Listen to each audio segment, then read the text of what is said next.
ओम शांति। मैं संतुष्ट मणि आत्मा सच्चा पुरुषार्थी हूँ। स्वयं से सर्व से संतुष्ट।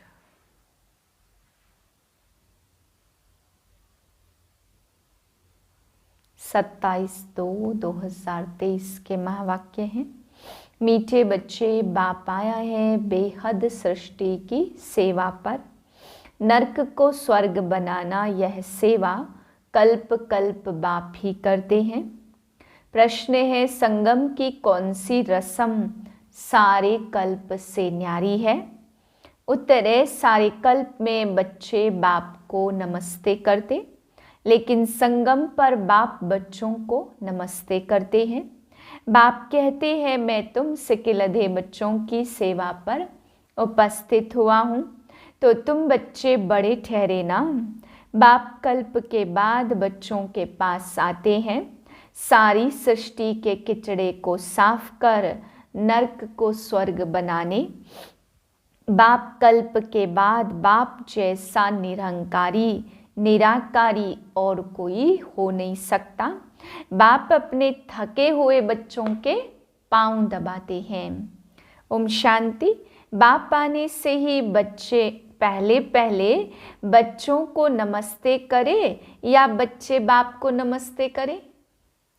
बच्चे बाप को नमस्ते करें, नहीं पहले बाप को नमस्ते करना पड़े। संगम युग की रस्म रिवाज ही सबसे न्यारी है। खुद बाप कहते, मैं तुम सबका बाप तुम्हारी सर्विस में आकर उपस्थित हुआ हूँ, तो जरूर बच्चे बड़े ठहरे ना। दुनिया में तो बच्चे बाप को नमस्ते करते हैं, यहाँ बाप नमस्ते करते हैं बच्चों को। गाया हुआ भी है, निराकारी निरहंकारी, तो वह भी दिखलाना पड़े ना। वह तो सन्यासियों के चरणों में झुकते हैं, चरणों को चूमते हैं, समझते कुछ भी नहीं है। बाप आते ही हैं बच्चों से मिलने, और कल्प के बाद बहुत सिकिलधे बच्चे हैं, इसलिए कहते मीठे बच्चे थके हो। द्रौपदी के भी पांव दबाए तो सर्वेंट हुआ ना। वंदे मातरम किसने उच्चारा? बाप ने। समझते हैं बाप आया हुआ है सारी सृष्टि की बेहद सेवा पर। सृष्टि पर कितना किचड़ा है, यह है नरक, तो बाप को आना पड़ता। बड़ी उमंग से आते हैं, जानते हैं मुझे बच्चों की सेवा में आना है। कल्प कल्प सेवा पर उपस्थित होना ही है। ऐसे नहीं सबके पास जाता होगा, नहीं यहाँ बैठे सभी की सेवा हो जाती है। सारी सृष्टि का कल्याणकारी दाता एक है ना, उनकी भेंट में मनुष्य कोई सेवा कर न सके। गीत है, जाग सजनिया जाग। ओम शांति। देखो कितना अच्छा गीत है। नवयुग और पुराना युग, युगों पर भी समझाना चाहिए। युग भारतवासियों के लिए ही है। भारतवासियों से वह सुनते हैं कि सतयुग त्रेता होकर गए हैं, क्योंकि वह तो आते ही हैं द्वापर में। तो औरों से सुनते प्राचीन खंड भारत था, उसमें देवी देवताएं राज्य करते थे। आदि सनातन देवता धर्म था, अभी नहीं है। गाया जाता ब्रह्मा द्वारा स्थापना और विष्णु द्वारा पालना, करते नहीं है कराते हैं, तो यह है उनकी महिमा। वास्तव में उनको पहले रचना रचनी है सूक्ष्म वतन की, क्योंकि क्रिएटर है। गीता के लिए तो सब कहते हैं सर्वशास्त्र शिरोमणि श्रीमद् भगवत गीता, परंतु भगवान का नाम नहीं जानते। कौन सा भगवान? व्यास आदि शास्त्र बनाने वालों ने कृष्ण का नाम डाल दिया। गीता तो देवी देवता धर्म की माई बाप है, बाकी सब बाद में आए, तो यह हुई प्राचीन। अच्छा, भगवान ने गीता कब सुनाई? जरूर और भी धर्म होने चाहिए, सभी धर्मों के लिए वास्तव में एक गीता है मुख्य। सब धर्म वालों को मानना चाहिए, परंतु मानते कहाँ हैं? मुसलमान, क्रिश्चियन आदि बड़े कट्टर हैं, वह अपने धर्म शास्त्र को ही मानते। जब मालूम पड़ता कि गीता प्राचीन है तब मंगाते हैं, परंतु यह तो जानते नहीं कि भगवान ने गीता कब सुनाई।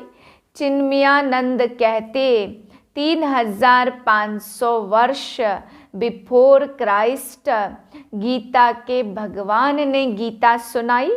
अब 3500 वर्ष पहले तो यह धर्म थे ही नहीं, फिर सभी धर्मों का वह शास्त्र कैसे हो सकता? इस समय तो सभी धर्म हैं, सभी धर्मों की गीता द्वारा सद्गति करने बाप आया हुआ है। गीता बाप की उच्चारी हुई है, उसमें बाप के बदले बच्चे का नाम डाल मुश्किलात कर दी है। इससे सिद्ध नहीं होता कि शिवरात्रि कब मनाएं। शिव जयंती और कृष्ण जयंती लगभग हो जाती, शिव जयंती समाप्त होती और कृष्ण का जन्म हो जाता। कभी भी श्री कृष्ण ज्ञान यज्ञ नहीं गाया जाता, रुद्र ज्ञान यज्ञ गाया जाता, उनसे ही विनाश ज्वाला प्रज्वलित हुई। सो तो बरोबर देख रहे हो, आदि सनातन देवता धर्म की फिर से स्थापना हो रही है, फिर और धर्म रहेंगे नहीं।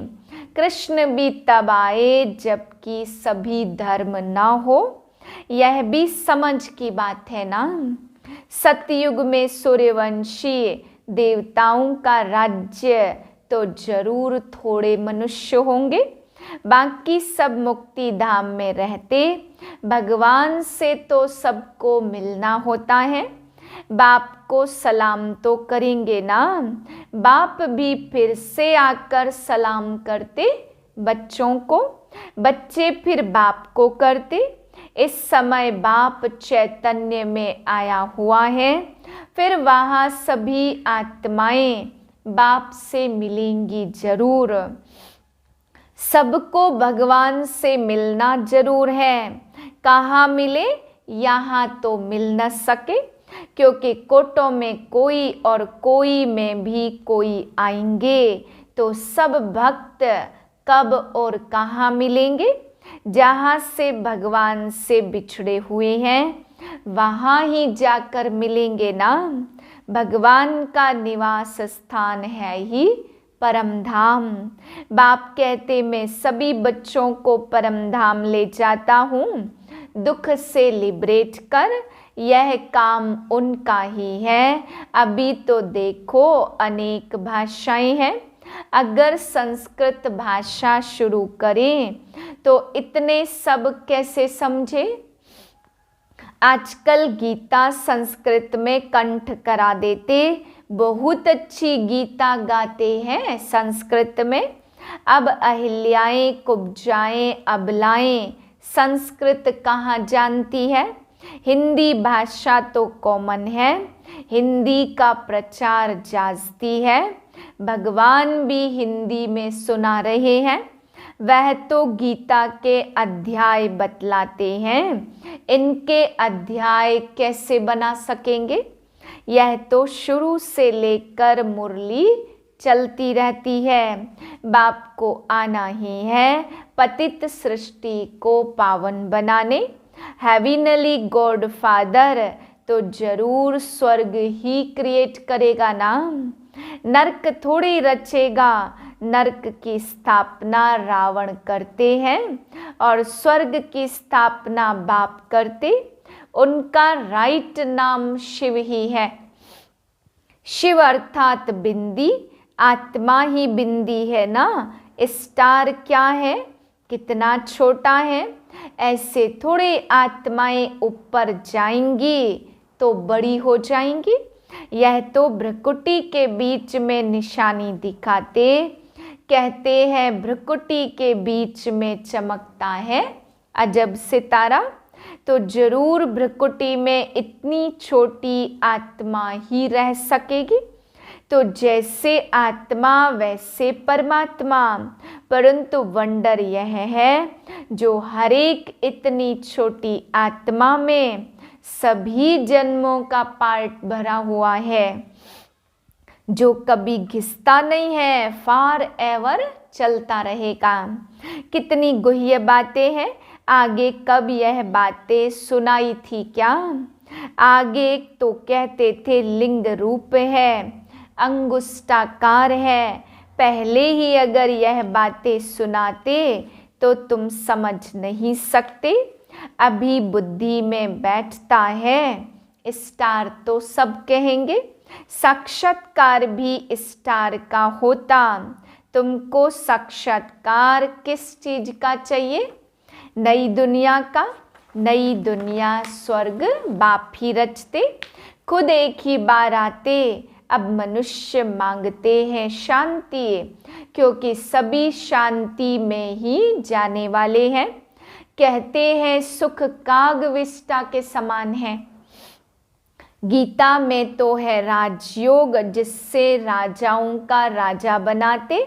जो कहते सुख कागविष्टा समान है, तो उनको राजाई कैसे मिले? यह तो प्रवृत्ति मार्ग की बात है। सन्यासी तो गीता को भी उठा न सके। बाप कहते सन्यास दो प्रकार के हैं। यूं तो सन्यासियों में भी बहुत प्रकार के हैं, यहाँ तो एक ही प्रकार का सन्यास है। तुम बच्चे पुरानी दुनिया का सन्यास करते हो। ग्रस्त व्यवहार में रहते कमल फूल समान रहना है। कैसे रहते हैं सो इन्हों से पूछो। बहुत हैं जो ऐसे रहते, सन्यासियों का यह काम नहीं है। नहीं तो खुद क्यों घर बार छोड़ते? Charity begins at home. पहले पहले तो स्त्री को सिखलाए। शिव बाबा भी कहते पहले पहले मैं अपनी स्त्री को समझाता हूँ। Charity begins at home. Shiv Baba का यह चैतन्य होम है, तो पहले पहले यह स्त्री सीखती है और उनसे फिर एडॉप्टेड चिल्ड्रन नंबरवार सीख रहे हैं।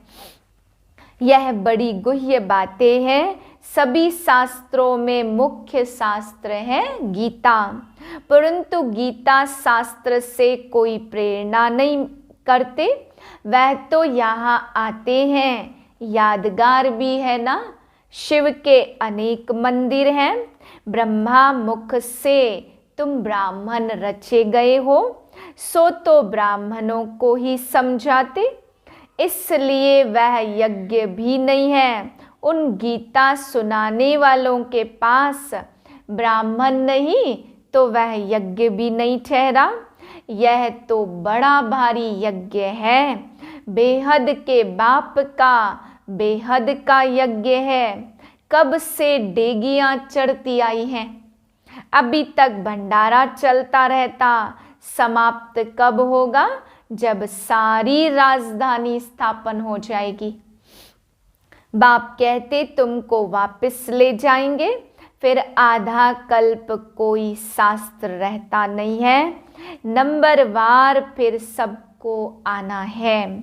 सतो रजो तमो से सबको पार करना है। ब्रह्मा का बाप फिर है शिव बाबा। कोई नए के आगे विद्वान पंडित आदि डिबेट करेंगे तो वह समझा नहीं सकेंगे, तो कह देना चाहिए अभी मैं नई हूँ, आप फलाने टाइम पर आना, फिर हमारे से बड़े आपको आकर समझाएंगे।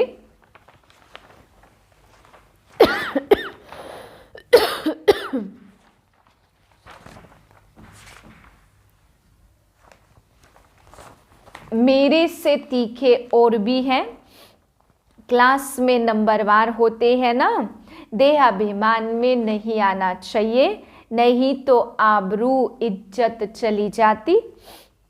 कहते हैं बी के तो पूरा समझा नहीं सकते, इसलिए देहाभिमान छोड़ बड़ों की तरफ रेफर करना चाहिए। बाबा भी कहते ना, हम ऊपर से पूछेंगे, पंडित लोग तो बड़ा माथा खराब करेंगे, तो उनको कहना चाहिए मैं सीख रही हूँ, माफ करिए। आप कल आना तो हमारे बड़े भाई बहनें आपको समझाएंगे। महारथी घोड़े सवार प्यादे तो है ना, किन्हों की शेर पर सवारी भी है। शेर सबसे तीखा होता, जंगल में अकेला रहता, हाथी हमेशा झुंड में रहता। अकेला होगा तो कोई मार भी दे, शेर तीखा होता, शक्तियों की भी शेर पर सवारी है। तुम्हारी मिशन भी बाहर निकलनी है, परंतु बाबा देखते हैं पान का बीड़ा उठाने वाला कौन है। प्राचीन देवता धर्म किसने स्थापन किया, वह सिद्ध कर बताना है। बहुत तो गॉड गॉडेज कहते, वह समझते गॉड गॉडेज अलग है और ईश्वर अलग है। लक्ष्मी नारायण को भगवान भगवती कहते, परंतु लॉ के विरुद्ध है, वह तो है देवी देवताएं। अगर लक्ष्मी नारायण को भगवान भगवती कहते तो ब्रह्मा विष्णु शंकर को पहले भगवान कहना पड़े। समझ भी चाहिए। अच्छा, मीठे मीठे से खिलते बच्चों प्रति माता पिता बाप दादा का याद प्यार और गुड मॉर्निंग। रूहानी बाप की रूहानी बच्चों को नमस्ते। हम रूहानी बच्चों की रूहानी बाप को नमस्ते। धारणा के लिए है पहली पॉइंट, देहाभिमान छोड़ अपने से बड़ों को आगे करना है, बाप समान निरहंकारी बनना है। दूसरी point, charity begins at home, पहले अपने ग्रस्त व्यवहार को कमल फूल समान बनाना है। घर में रहते बुद्धि पुरानी दुनिया से संन्यास करना है। वरदान है, संबंध में संतुष्टता रूपी स्वच्छता को धारण कर सदा हल्के और खुश रहने वाले सच्चे पुरुषार्थी भाव। सारे दिन में वैरायटी आत्माओं से संबंध होता, उसमें चेक करो कि सारे दिन में स्वयं की संतुष्टता और संबंध में आने वाली दूसरी आत्माओं की संतुष्टता की परसेंटेज कितनी रही। संतुष्टता की निशानी स्वयं भी मन से हल्के और खुश और दूसरे भी उनसे खुश रहेंगे। संबंध की स्वच्छता अर्थात संतुष्टता, यही संबंध की सच्चाई और सफाई है। इसलिए कहते सच तो बिठो नच। सच्चा पुरुषार्थी खुशी में सदा नाचता रहेगा। स्लोगन है, जिन्हें किसी भी बात का गम नहीं, वही बेगमपुर के बेफिक्र बादशाह हैं। अव्यक्त इशारे, प्रत्यक्षता के पहले विश्व की इस विशाल स्टेज पर हर वर्ग द्वारा पाठधारी प्रत्यक्ष होना चाहिए। हर वर्ग का अर्थ ही है विश्व की सर्व आत्माओं के वैरायटी वृक्ष का संगठन रूप। कोई भी वर्ग रह न जाए जो लहना दे कि हमें तो संदेश नहीं मिला। इसलिए नेता से लेकर झुग्गी झोपड़ी तक जो भी वर्ग हैं, पढ़े हुए सबसे टॉप साइंसदान और फिर जो अनपढ़ हैं, उन सबको संदेश देकर अपने जीवन के प्रत्यक्ष प्रमाण द्वारा समीप संबंध में लाने की सेवा करो, तब प्रत्यक्षता होगी। ओम शांति।